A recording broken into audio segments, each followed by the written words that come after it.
Every evening, without fail, an empty chair stood at the dinner table. It was a silent, unmoving fixture in our bustling home.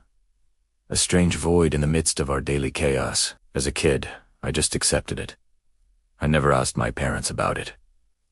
It was just there. Was it for a guest who never arrived? A tradition I didn't understand.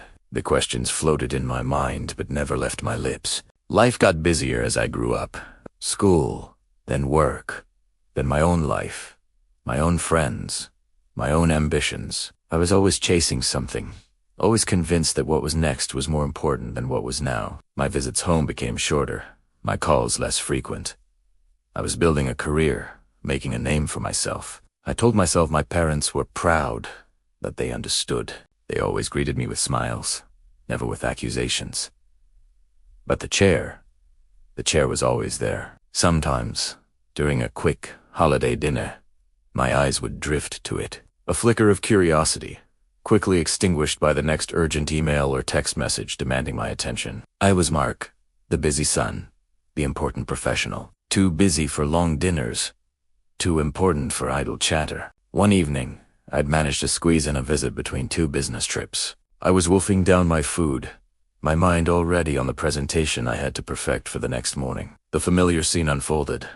My dad reading the paper, my mom quietly eating, and the empty chair standing guard. The silence was different this time, heavier. My mother, finally, broke it. Her voice was soft, barely a whisper, but it cut through the room like a siren. She looked at the empty chair, not at me, and said, "That chair, it's for the time you never had. The time I never had." The words didn't just land. They detonated. It wasn't an accusation. It was a statement of fact, a quiet lament, filled with years of unspoken longing. It hit me harder than any argument, any lecture, any guilt trip ever could have. In that single sentence, I saw it all. I saw the countless evenings they had sat there, waiting, hoping I'd call, hoping I'd stay a little longer. I saw the space they kept for me, not just at the table, but in their lives, a space I was too busy to fill. I wasn't just busy for myself. I was busy for my boss, for my clients, for acquaintances, for everyone else except the two people who mattered most. I was building a life, but I was letting the foundation crumble. All my achievements, all my success, it all felt hollow in that moment. What was the point of conquering the world if I lost my own family in the process? The food in my mouth turned to ash. I couldn't speak. I just looked at the chair, and for the first time, I truly saw it. It wasn't just an empty piece of furniture. It was a symbol of my absence. It was a monument to missed moments, unheard stories, and shared laughter that never happened. An empty place often represents a full regret. That night, something shifted inside me. The presentation could wait. The emails could go unanswered.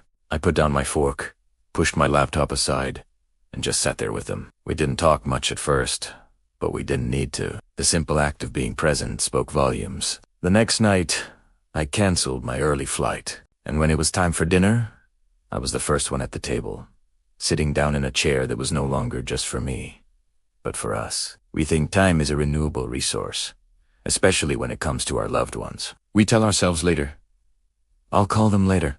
I'll visit later. We'll have that long talk later."